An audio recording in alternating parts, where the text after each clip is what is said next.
Welcome to the Marshall Pruitt Podcast and your Week in IndyCar listener Q&A.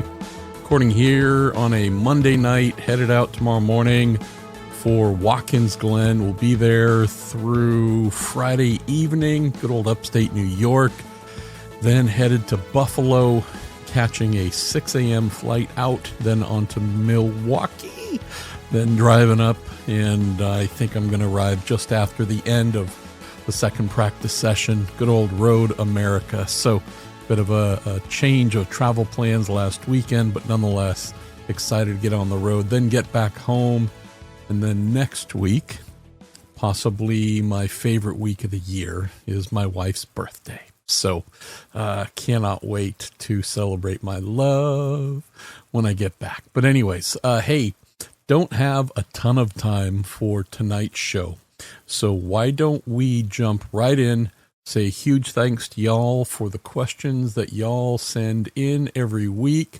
Our pal Jerry Sudduth, who puts them together, he didn't even bother saying how many words, how many questions, because, there's a heck of a bunch coming out of Gateway.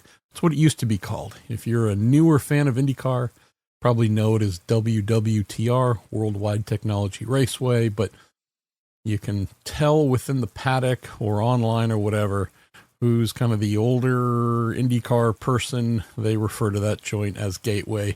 I have to fight it every time to not call it Gateway. But anyways, what a great race at Gateway. It had all of the ingredients, that being great on-track competition, some great on-track and pit lane oopses. We had some crashes. One of them that was particularly scary. I'm losing my voice here, apparently. Great passing, great thrills with strategy, folks peeling off one after the other in the final laps, and Kyle Kirkwood, a.k.a. Kirkwood, revealed as the winner. 2 in a row for him, 3 on the year. 8 races down, and only 2 people have won IndyCar races this year. What is going on? Crazy. Team Penske, Team Chevy appeared to have this thing just absolutely signed, sealed, and delivered. It was over and over. And if it wasn't going to be them, it sure looked like their affiliate team at AJ Foyt Racing had that 260-lap race in the bag. And what? Again, this is the wildest year I can remember in a long, long time. Not for the race-by-race craziness, but probably by the streakiness. Who would have thought Palou would have 5 wins? Kirk would have 3. Honda, every single win this year, right? 8 in a row. It's actually 9 in a row if you add the last race of last year.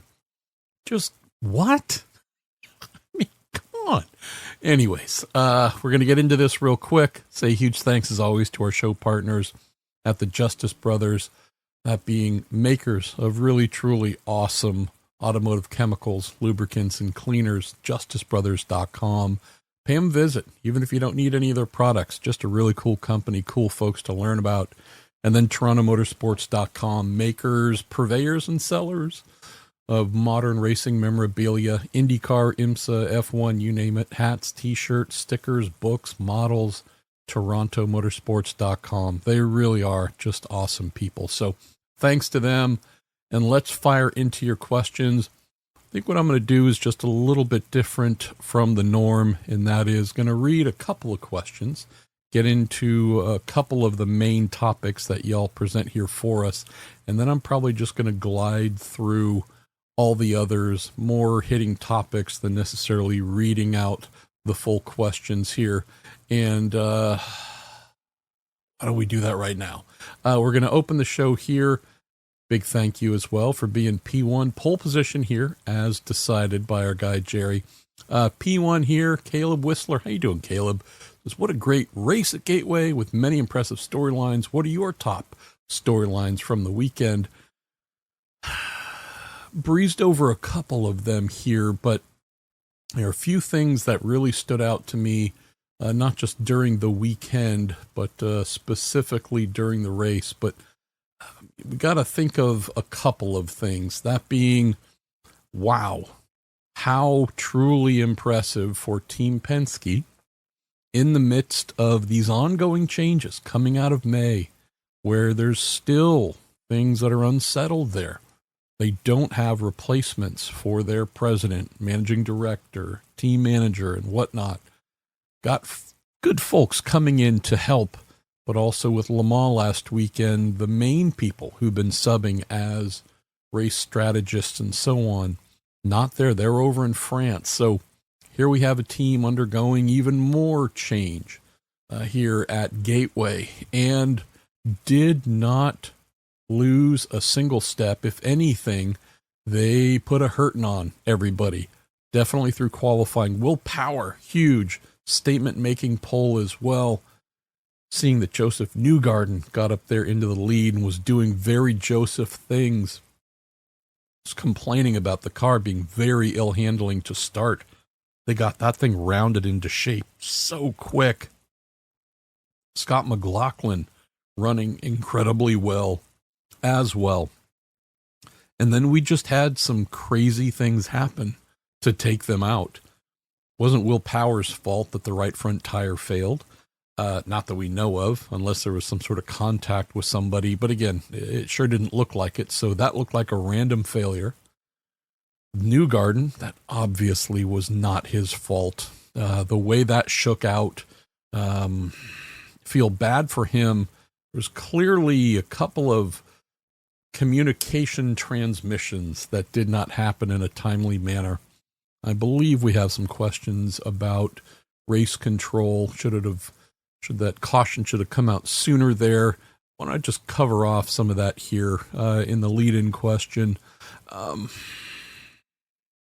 With the Joseph crash, I'm sure like many of y'all, using my high-priced, actually it is the most expensive stopwatch I've ever had, my iPhone, whatever it is, 15, whatever number it is, but I'm sure like many of y'all tried to do a little bit of amateur detective work and timing of things. And so Will Power, Louis Foster, and David Malukas all had the same exact incident. With Will, whatever that number was, right around lap 50 or so, had the right front tire deflate. Happened there in the middle of turns 3 and 4. Car got up out of the groove, got into the wall in turn 4, came around down the front straight. Same thing happened to Louis. Wasn't a tire failure, it's just him pushing a little too hard on tires that were tired. And effectively same incident. And then more or less towards the end, we had David Malukas. Same type of thing, coming up out of the groove in 3 and 4 and glancing off. Again, it'd be interesting to measure, but it seems like all three drivers more or less hit the same spot. Doing my amateur stopwatchering, from the time Power hit to when the caution came out for him, 2.5 seconds approximately. The very end, the one with Malukas, that was the holy cow. I think 1.3 seconds is what I measured. And again, is it 1.2? Is it 1.4? Whatever it is, it was so fast. And that's what made the middle one with Louis stand out. By my unofficial, approximate measuring, from the time Louis hit to the time the light changed from green to yellow, and the light circulated or placed around the track. Also keep in mind that when that switch gets flipped in race control, it also activates the yellow blinking caution lights on the driver's steering wheel. 4.75 seconds. The time from Louis making contact with the wall to the time Joseph hit him, I measured at 5.25 seconds. So a half second after the caution light came on. They were already, headed towards a crash. The light coming on wasn't something that seeing that was going to change anything about what was headed towards an incident there. But if Will's, effectively, I first time doing that there was 2.5 or so, and the last one with Malukas was like 1.3. You then have this, which measured again at about 4.75. Why was that? I don't know. We do know that it was definitely longer, between double to 3.5, almost 4 times as long, depending on whether you go with the David one, which was instantaneous, or the Power one. We know that at a minimum, it took about twice as long, if not even longer, compared to the Malukas. So there's a couple really straightforward things here to grasp. If this was something that race control saw, looking down from race control through binoculars, or using TV monitors in front of them, or if this is something that corner marshals, corner workers, seeing this up close, anybody saw this in a capacity like they did with Malukas or Power, that light would have changed from green to yellow in 2.5 seconds or less. It's just a fact. So no question that there's a desire for this to be triggered from green to yellow as quickly as possible, but that didn't happen. So why? There's a couple of plausible answers for it. One, it wasn't seen in the same expedient manner as the other ones. Could have been a case where there was a technical glitch, right? Tried to flip the switch, whatever it was.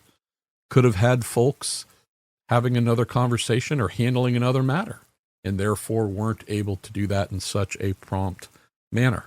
I mean, we can run through a range of reasons why. Getting to the exact reason, I would have to believe they will do, if not have already done, an internal look at this, say, okay, why did this one go longer than the others? And not by a little bit, by comparison, but a lot. Would also ask, talking about Joseph specifically, would have to say just Joseph. You would also expect that second form of communication that I mentioned, separate from race control and or anyone local there from a marshalling standpoint with access to turn on the light panels. Apologies, I believe that's restricted for road and street courses. Why that didn't happen faster, okay.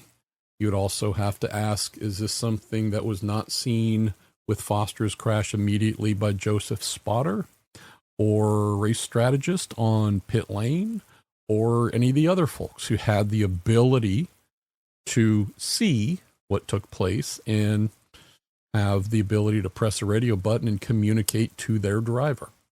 Not everybody on the timing stand has that ability to talk to the car, to talk to the driver, but definitely need to ask, what was it with IndyCar that caused this to take as long as it did, which seemed to be excessively long, as noted by the broadcast. But also, that wasn't the only form of communicating to Joseph that something bad was happening. For what we saw with Joseph, there was definitely a possibility for him to see the crash taking place before he got to it. But I do look at what he did in terms of reaction. It leads me to think he was locked in on the car in front of him, which was Alex Palou. So this is just my own looking at the footage. Joseph, other than giving a very brief statement to his team to put in a press release right after the race, didn't talk with anybody, didn't want to, fair play, it's his right. But just looking at what happened, Foster crashes. Foster swings along the wall in turn 4. Alex Palou is the first car on the scene to that. He appears to notice that Foster is starting to veer from off the wall to left, going across the track. Appears that Alex slows, not a lot, but slows a little bit to try and create some space between himself and Foster, as Foster is coming across in front of him, a little bit up the road, not too far, but enough. And then ends up diverting to the right, going where Louis is leaving. If you look at Newgarden, green light. So again, no question that there was any kind of caution and he was being too aggressive. Not the case. But from what I saw and what might be the case, Joseph appeared to be locked in on the back of Palou and passing Palou. So what you see happen, regardless of what's going on with Foster, Joseph comes out of turn 4 about half a car width to Alex's right. Looks like he recognizes Alex is slowing just a little bit, and Joseph is now center of Alex's car and turns the steering wheel hard left to pass him. Once he comes around Alex, he sees Foster middle of the road in front of him by whatever distance that is, not a ton of distance, and sees that Foster is sweeping to his left. There's still a gap between Foster's car and the pit wall, and that's where you see Joseph turn a second time. So he did that turn to the left to pass Palou, then he sees Foster in front of him, then turns the steering wheel hard left to try and sneak past Foster before Foster closes up that gap between himself and the wall. This is where, again, I could be wrong, but if this is something that Joseph had seen in advance, I don't know if we see him make two distinct steering motions. You would think if he sees Foster crashing to the right and starting to come across the track, Palou feels like he had maybe started to hint that he was going to go right and effectively take that path. But nonetheless, you see Joseph go to pass Palou.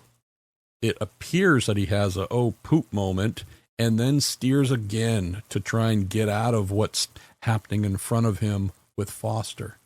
I just feel like had he seen and known this before drawing up close to Palou, he would have gone hard left the first time and kept going. This was kind of a two-step thing.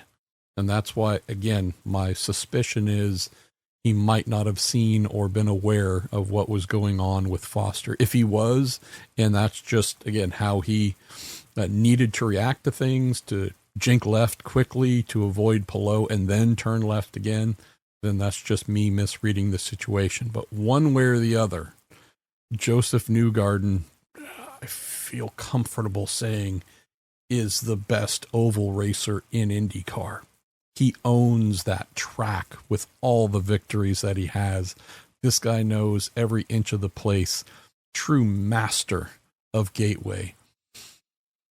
If he is seeing something taking place in front of him that he can control, feels like he can avoid, again, I don't question a thing that he does or did at that place. So felt terrible for him, truly terrible.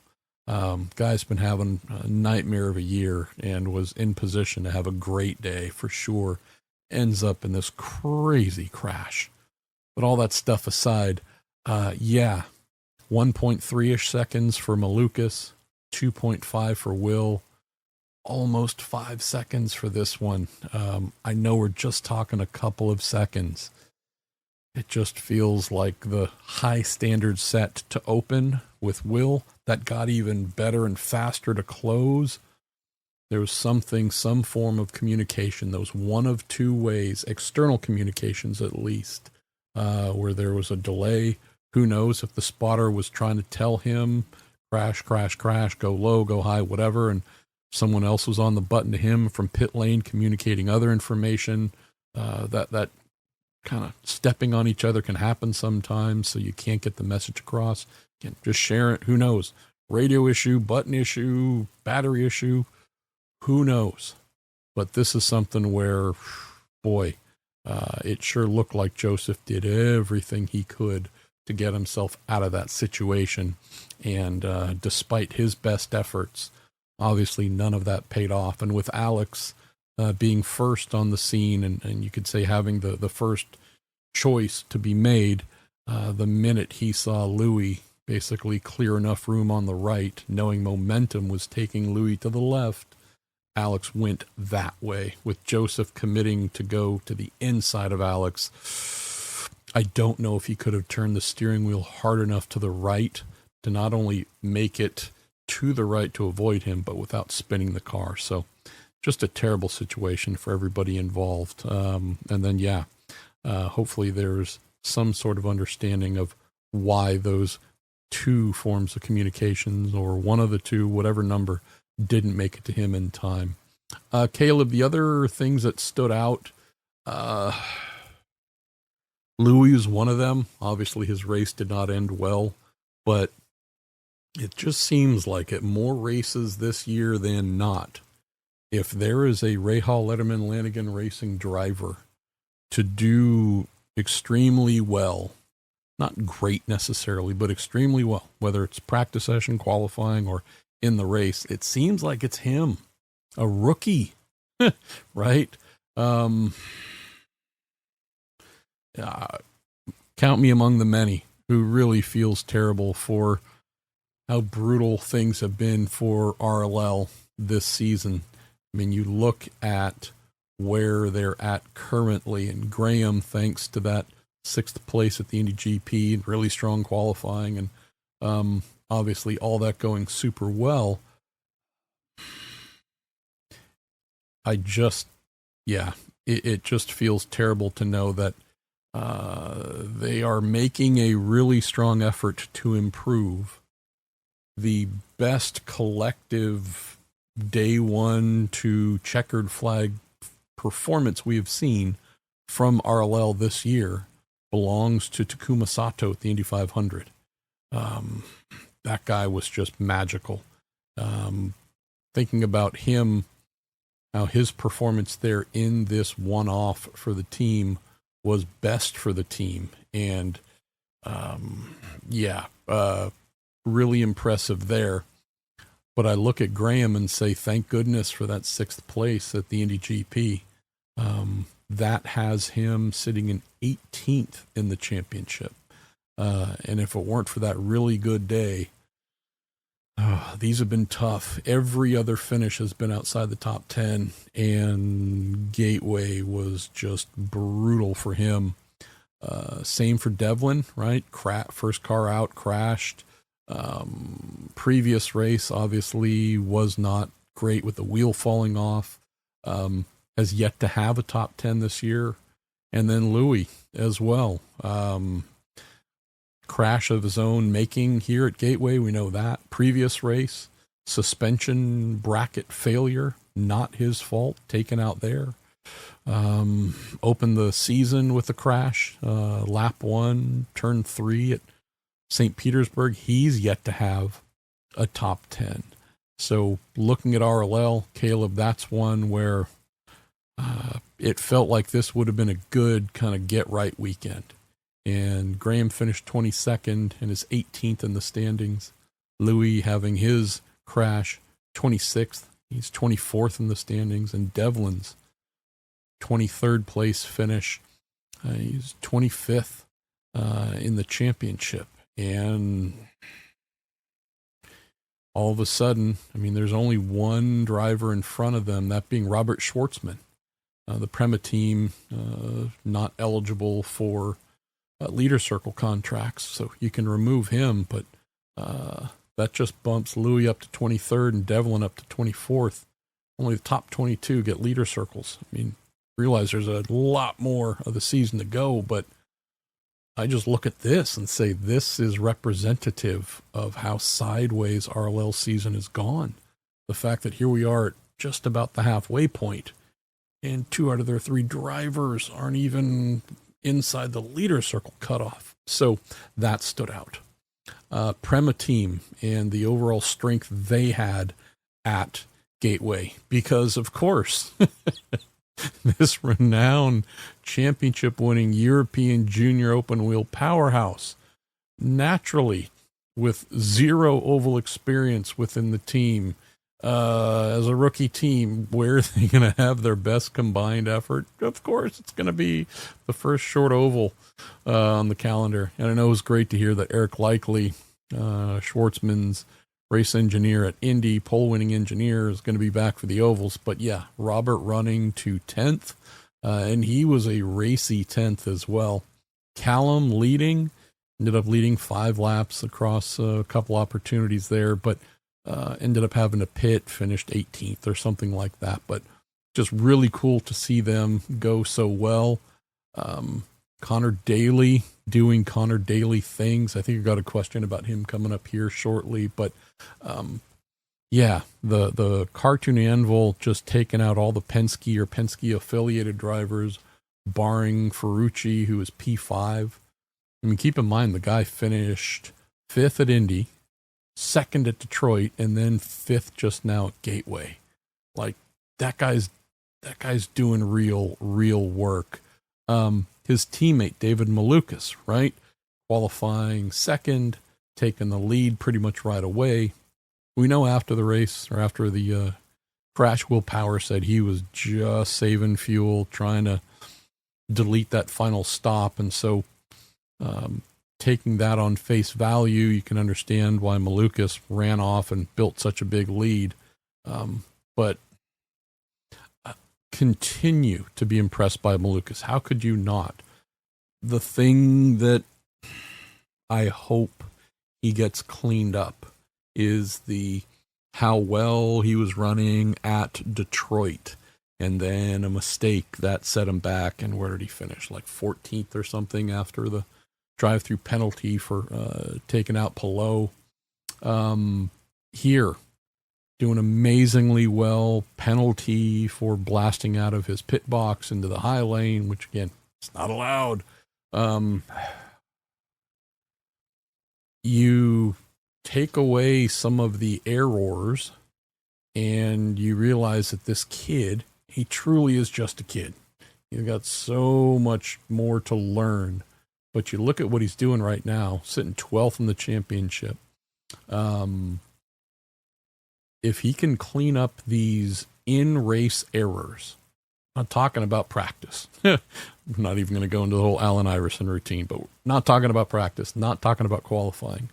When it matters, the big part of the weekend where they give you the most amount of points, if he can clean things up there, this kid is showing that he has the potential to be a big time star.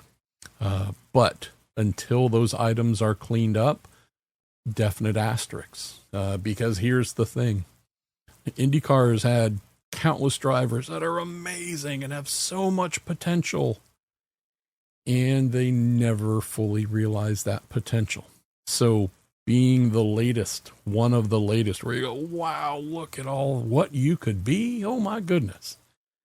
Little mistake here, running a 1.5 feet too long in the pit box, slowing your pit stop, and hey, all of a sudden you were running 3rd, and after the extra time for the pit stop, you came back out in 7th, and again, 7th is good, but you were 3rd, and I'm just making that up, but those little things. So that Caleb stood out for sure. If Malukas can remove the oopses on the next couple of Sundays, he is in a really, really good place here going forward. Christian Rasmussen, I think, not only did he just have his best result as an IndyCar driver, which is also ECR's best result in 3 years or so. Happy for him. Sweetheart of a kid. Obviously, he's got plenty of talent. Also, he's known as the biggest risk taker in the series. This kid is willing to put himself in his car on the knife edge seemingly more than anybody. And wow, did it pay off here at WWTR. But is that sustainable? Now, we've seen other drivers do that too. You go, oh my goodness, it's so impressive where you did that thing for a period in the race, and then whatever it is, you crashed, you hit someone, you burned off the tires, and you go, all right, well, that was a fun glimpse, but that's not what we're going to be remembering. We're going to remember who won and what you gave up during that race. What will be interesting to see Caleb coming out of WWTR and his best career performance is living on that knife edge where nobody can do that in a sustained manner and keep their car in one piece. Is that a place where he's emboldened to keep living? Or is this unlocking something where you go, okay, wow, that was a wild ride, and I just passed everybody on Earth to get to third from 25th on the grid, but what if I were to pull back a couple tenths of a percent, and that improved my odds of getting to the finish line race after race and in a much better position? So the running crazy hard, attacking the steering wheel and pedals and everything like mad, and then something going slightly awry. He's at that point in his young career, a year and a half into IndyCar, basically, where showing that he doesn't need to murder the car every lap, that would be a great demonstration to build off of coming out of WWTR. Let me pick one or two others, and we'll move on, get a couple more questions, and say farewell. Say Marcus Armstrong is the other driver that really stood out to me Saturday and Sunday, where he was the top qualifying Honda, 6th place. Meyershank Racing did a great job there. His teammate Felix Rosenqvist was right next to him. Went forward a little bit, went back, and then tried to recover. Ended up having a run to 9th place after starting 6th. Might be a disappointment in one way, but what I look at with Marcus here, I'm sorry my voice is just going, but what I'm looking at with him is the thing that I spoke about all during the preseason as him needing to do to secure a longer term future in IndyCar, and that is consistency. And since May, or the Indy GP, I should say, he finished 7th. Indy 500 finished 18th. We know they didn't have as great a day there as they'd hoped, but 7th, 18th, 6th at Detroit, and then qualified 6th at Gateway and finished 9th. Had a 7th earlier in the year as well at the Thermal Club. Guy sitting 10th in the championship, y'all. I think that deserves some respect. So we know about the Ganassi affiliation. We know that he's continuing to work with his awesome race engineer, Angela Ashmore, being supplied by Ganassi. But I think of the many things we need to look at here as we approach the halfway point of the season is Felix is up running in 6th. That is certainly impressive there. Not only for himself, which we've seen him do stuff like that before, but for the Meyershank Racing team. But didn't know what we were going to get from Armstrong here and whether he was going to be kind of a mid-pack 13th, 15th place guy. That would not have, I think, stood out as abnormal to anybody. The fact that the guy here has 3 top 10s in the last 4 races and has 4 top 10s from the 8 we've run so far, half of his runs have been inside the top 10. 3 of those have been 7th, and 6th. And he's just done well on a short oval. He had a little bit of an inkling he was going to be good at doing that.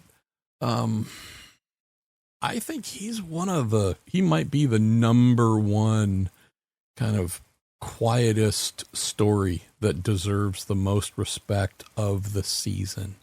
The one that stands out the most, but shouldn't, I mean, he's done the work, so he does deserve it. But Christian Lundgaard, sitting there in 4th. I mean, this is right on pace with what we expected. There's been a bigger separation here between himself and his teammate, Pato Ward, across the last 3 races, namely the Indy 500, where Pato was 3rd. Just finished 2nd on Sunday night. Christian was 7th at Indy. And then 14th, he was a little grumpy with himself. The mistake he made trying to enter his pit box, which really set him back. But realize that Pato, he's gone from basically being welded to Pato, if not running a little better, to now he's, about 40-ish points behind. But Lundgaard is the big riser of the year. But that's him taking that Arrow McLaren opportunity and making just about the most out of it. I'd say Armstrong truly is the one where you go, yeah, we didn't have him in 10th. A little bit of points away, 17 points down, but who's he directly behind? Colton Herta, y'all. Okay, guy who finished second in the championship last year. So if we can see a Marcus Armstrong who continues this top 10 form for the next handful of rounds, I think we got to look at this guy as the quiet but true kind of breakout performer of the season that we just did not have slotted into that situation. Maybe the final one here, and obviously he went from terrible back-to-back finishes at Indy and Detroit, but that's good old Rinus VeeKay, right? Last minute deal, last driver signed, got in one test day, I think, before the start of the season with Dale Coyne, met his race engineer then, has gone through a change of race engineers, obviously. He's sitting 15th in the championship, y'all. Dale Coyne Racing, 137 points in 15th place.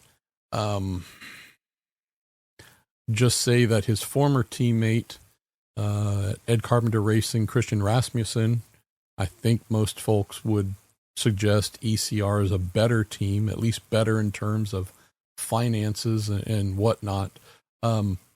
Christian's one point ahead of him, 14th place. Alexander Rossi, who replaced him and is getting paid handsomely, because he deserves it, of course, is in 13th place, 7 points ahead of Rinus. Maybe on another episode we'll debate whether one's massively overachieving and others are underachieving. But I would just say that he is sitting 15th, having crashed out, brake-related problem or whatever it was, at Indy, 27th place, and then engine problem, the next race, 27th and last at Detroit. So on back-to-back, effectively last or close to last place finishes, you'd think he'd be buried down in the standings, even if he had a good run at Gateway, which he did. He finished 7th. I'm just saying here, he's got a 7th, a 9th, a 4th, and a 9th.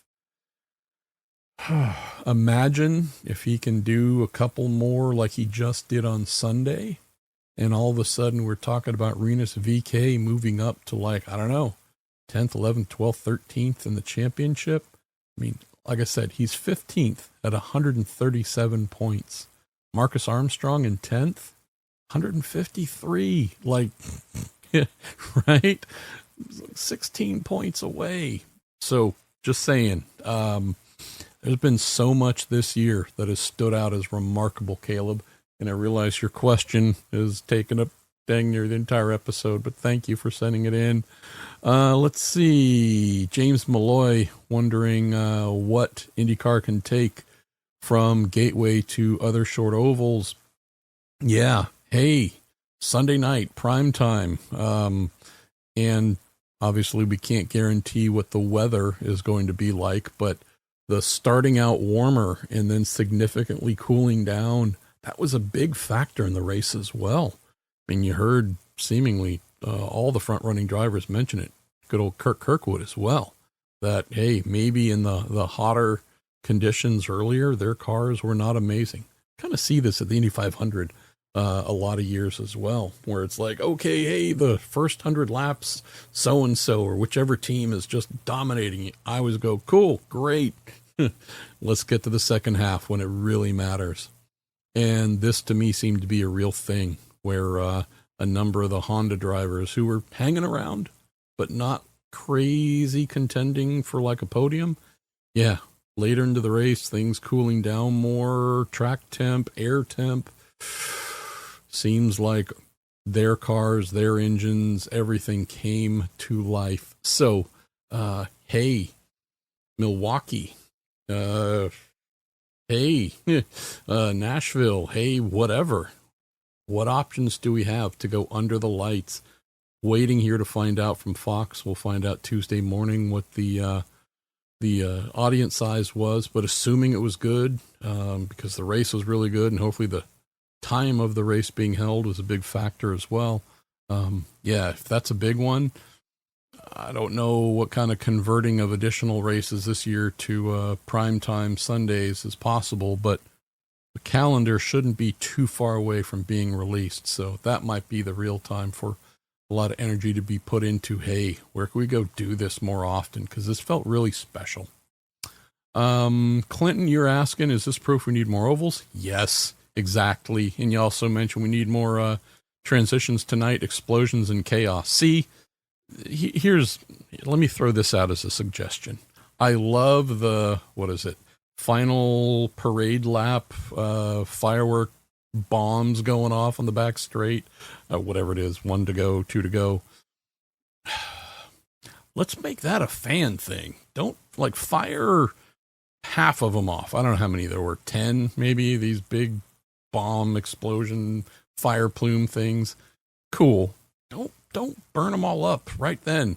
Let's get some sort of fan thing going on. I don't know what it is. Guess who's leading the whatever number lap? Whomever wins, you get to press a button. Don't tell the drivers, but boom, have one go off. I'm not saying anybody would crash. I don't want to see that, but Connor Daly just picked up that Indy sponsorship from Depend. It could be a lot of drivers picking up the Penn sponsorship after that. And hell, I mean, people on pit, you name it. But come on, you got to make this a little bit unpredictable, a little bit like the TV show Wipeout. So, Garen Porter, you asking about the yellow? Could that have come out sooner? We already covered that off, obviously. Justin Collins, this is an interesting question. He says, why didn't they red flag after Joseph's accident? Debris all over the track. Cars were swerving around, plus having to roll a car over on a tight track. I just think nearly 20 laps under yellow was a bit much. Yeah, until I saw your question, Justin, I didn't think of that. It didn't occur to me that, we need to go red. I think in my brain, the way it works, it's severity or time. Obviously, this was a pretty severe crash, but I mean severity as in driver injury, holy cow, right? I think with Joseph speaking to the AMR safety team right away and them knowing that he was, awake and alert, was able to step out of the car on his own. Louis able to do the same thing, although a little bit more protracted efforts there. They needed to do a little bit of repair to the foam on the backside of the safer barriers, but looking at the situation, huge, crazy, bad crash. Cars took 90+% of the damage. Barrier took a little bit on the backside, but there was nothing where we have a seriously injured driver. We need to stop and put 100% focus on that. Seems like the indicators were that, yeah, this sucks. This is bad, but we got it all under control. We can get all this stuff cleared off. We can get back to racing pretty quick. Losing 20 laps in a 260 lap race didn't feel like it was that big of a deal. And also the ability, knowing that they were sent down pit lane for 19 of those laps or something like that. Feels like IndyCar had that well under control and managed it properly from what I saw. The other point being of time, again, if this is a lap 250 crash, yes, I think you naturally say, hey, this is going to take a little while. Red flag, clean it up, and let's have the race end under green for sure. Didn't see either of those things stand out as a need. Lynn, you're saying that was an amazing race. Wondering how manufacturer points are calculated. I think it's the top finishing car for each brand and the points that get awarded to them. And the only caveat is if a driver has gone beyond their 4 approved engines for the season, which Scott Dixon has already done, unfortunately. Dixon is no longer eligible to score points for his manufacturer. So, yeah, that's, I believe, how it goes. Just looking through some other items here. Lance Snyder saying that Chevy had the golden opportunity to win in a glorious fashion. What tracks are left where they have a strong possibility for winning? Well, here in a couple days, brother. Yeah. Rockets last year, 1-2 finish last year. One of the most emotional finishes, I shouldn't say finishes, results last year with Will Power getting his first win since his amazing wife, Liz, nearly lost her life with crazy, crazy illness. Happy to catch up with Liz last week for, 20 minutes or so about the Indy Benevolent Fund that she and Beth Bowles and some other amazing folks in the paddock are leading. So as soon as I get back from this trip, I'm going to try and get some of the autographed Will Power and Brian Barnhart double bird cards up for sale, and all the proceeds there going to the Indy Benevolent Fund charity to help mechanics, anybody else involved in IndyCar who needs some financial assistance beyond their own means. So, but yeah, I mean, this could easily, Honda's streak could very easily end this weekend. Could end the following race at Mid-Ohio where Pato Award won last year, and so like this could be over right away. And if it isn't, then there's probably going to be a really good story as to why it didn't. Chris D'Amato, you are curious as to what caused Connor Daly to fade in the race, and I remember seeing your question come through. And then I also failed to go and look up the answer before I decided to start recording the show. Let me see if I can find a quick quote here. It was a really fun night for us. I knew the car was fast, and Chevy gave us great horsepower to get to the lead of the race. We drove our way to the lead, and that felt really good. Thankful for the team, and everything needs to be perfect to win a race. We just have to lock in and figure out the small details, and we'll get it done. So yeah, I don't have a direct answer, but at least Connor's quote suggests they were missing a thing or two, be it setup wise, or I don't know if there's anything operationally during the race that came up short for them. Ed Joris, you're wondering how Alex Palou manages to avoid so many crashes. He has anti-cartoon anvil DNA in him. It's like the human equivalent of shark repellent, except for large metal devices that rain down from cartoons in the sky. Yeah, isn't it strange how some drivers always seem to get caught up, and then there are others where you go, how do you always avoid? He falls into that. How do you always avoid?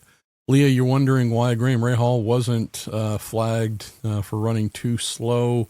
Did see that he was certainly off pace, but I don't know if I saw anything that had me thinking, get him off the track right now. And clearly, IndyCar is pretty aggressive about that kind of stuff as well. So, wasn't good, but I don't think it was dangerous bad.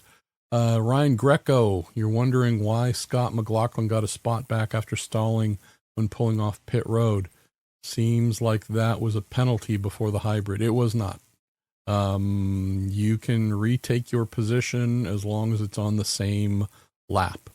We had something, gosh, I'm forgetting which event somewhat recently where driver was unable to take their qualifying position. Might have been the Indy GP until I think second time by or something like that. Basically, if you have an issue, you're able to get back to that spot before the end of that first lap, or you're running and ready to get back to it when that opportunity opens up. It's no problem. If more than a lap goes by, that's where they say, nope, you got to go to the back of the field.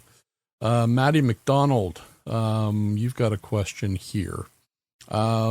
Wondering to what's going on with new chassis. Yep, gonna have an update for you here soon, Maddie. So just need to get a lot of that stuff knocked out with words.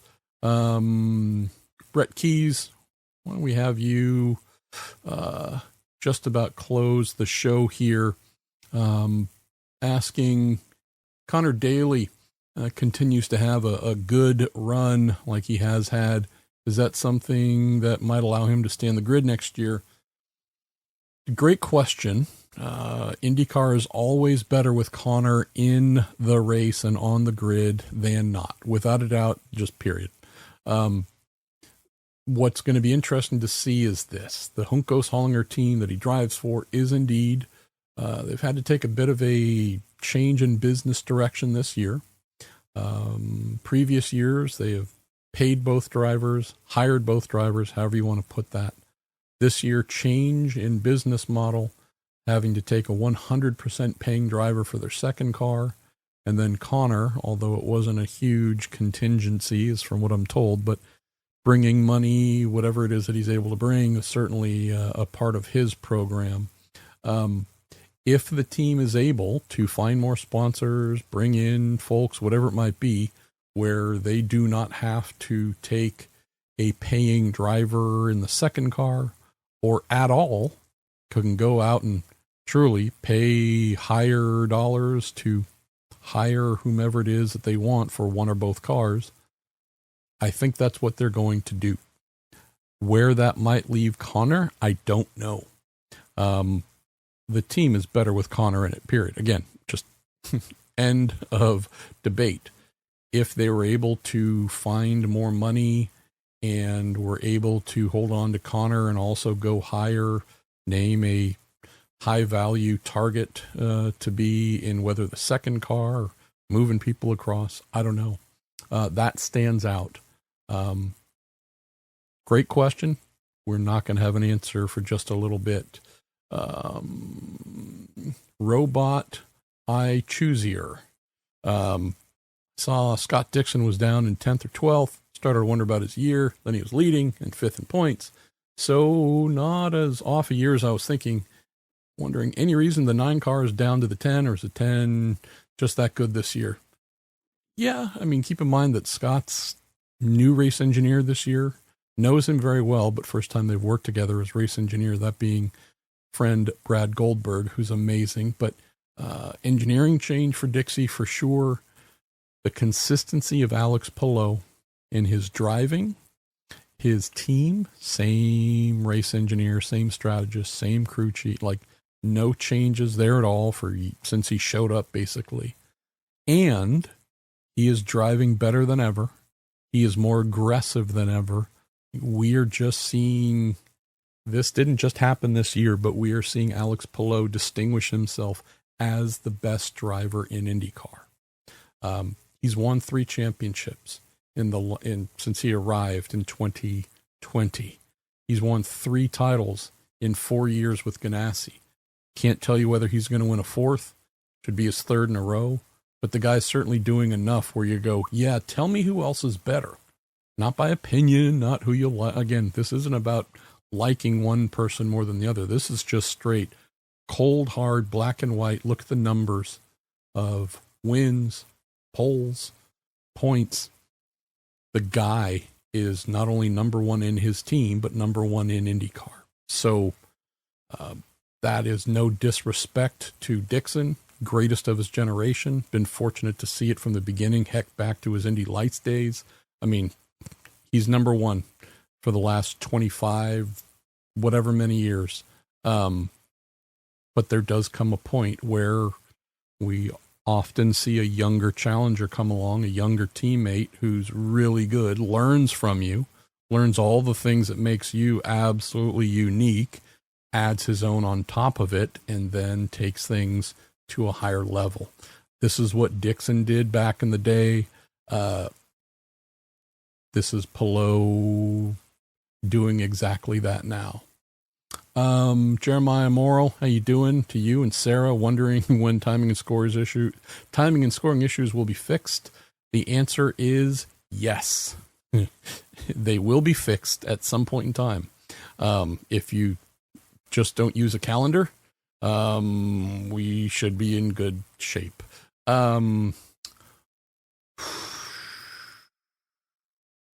Take two more here. Austin Merrill. How do IndyCar teams handle team orders? Mentioning Nolan Siegel blocking Pato was very costly. How did that happen? It was a mistake, obviously. There would be no reason for Nolan to hold up Pato because Pato was their best driver on the day. So, yeah, I think between Pato calling Nolan out in his post-race interview on Fox to, sometimes you got to be the big dog. And while this certainly did not go his way on track and he felt it limited his ability to win, I don't know if he was going to get by Kirkwood, who knows, but this is something where you try and be a super good teammate to the younger kid, developing kid, and so on. This just has the feeling of something where whether words were had or need to be had, look, kid, this is my team. And don't ever, ever get in my way again. It's not the thing you want to have to say. I believe Nolan is going to develop into an amazing young IndyCar driver, but it's these kinds of things, right? Where this may as well have been getting hit by your teammate. Like, it's just, you go, hey, we had a shot at victory, and okay, yeah. Now that task is much, much harder. Taylor Solmos, you're going to close the show. You say, what do you think of the chances of Kirkwood making a big run at the championship? Feels like one more race win and some bad luck for Palou could make this season a shootout towards the end. I don't know if we're going to see that, Taylor, in one weekend. Famous last words, Palou runs into the pace car on the parade lap here at Road America and is out in P27, but it feels like this might take a little bit for that to happen, but also keep in mind we're going to a number of tracks where historically Alex Palou has been very good. And if he hasn't won at them, he's come close or been someone that's run at or near the front. So with them having the most off weekend of the year for that number 10 car this past weekend, that was an outlier. That was one other thing I forgot to mention, Caleb, of the trends that jumped out. The team wasn't winning the race sharp at Detroit, but they weren't bad. They were going to pick up some good top 5-ish points, it looked like. This is the first weekend with 10 car where whatever he was, qualified 9th, but kind of farted around low teens. They just were off. Looking at where we're going, though, what Alex was 4th at Road America last year, 2nd at Mid-Ohio, Iowa 1, didn't go great, but finished 2nd at Iowa 2. Toronto, he won a couple years ago, or finished 2nd, I should say. Was 4th there last year. Portland, right? Like podium guy. Milwaukee, really good. We're going to need the Andretti team to be the best team at the next couple of races for sure. And for Palou to not exactly be right on his heels to open things up. Leaving Indy after being dropped to effectively last place, Kirk left Indy with a 150-point deficit to Palou. In 2 events, he has cut it in half. Truly, it's down to 75 points. That's crazy. So he still got Pato ahead of him by a couple of points, but yeah. For this to happen in a non-desperate way, something where you go, okay, we can see momentum and a surge happening. And Andretti Global needs to be the hot dogs here this weekend, Mid-Ohio, and then really strong at Iowa. While Palou and that 10 car are, again, good but not great, all of a sudden we head into, the last 4 or 5 races with a very manageable gap for Kirkwood to try and draw down. Just got to mention here, Pato, right? The guy is indeed sitting second in the championship with 0 wins, right? We got to respect that. Kirk has 3 wins from 8 races and is third in the championship. Coming back, totally understand. Indy 500 went from P6 to P nothing. But knowing that, Pato is closest to Palou with 0 victories. What if this guy starts winning? Kirk's in a great spot to do some work and draw that down. Pato's only 73 points behind, so can't wait. If this is the Palou show yet again and he runs away with things, well, again, for those who are just thinking championship and themes and keeping things interesting, you can only hope that Pato and Kirk are right there. Lundgaard's in 4th, but he's a ways back. It's really, at the moment, looking like the top 3 are going to be the 3 to fight over the title, unless serious adversity hits one or more of them and others go on epic winning streaks behind. But I feel like I mentioned this a lot, but I'll keep mentioning it. I know I said this show was going to be short, and I'm staring and it's past an hour, so I'm never going to say that again, which is a lie. The best thing for Palou is for a Will Power, Scott McLaughlin, Colton Herta type to win if he can't. So, and those are all things that are super possible, without a doubt. Newgarden could win this weekend, and so on.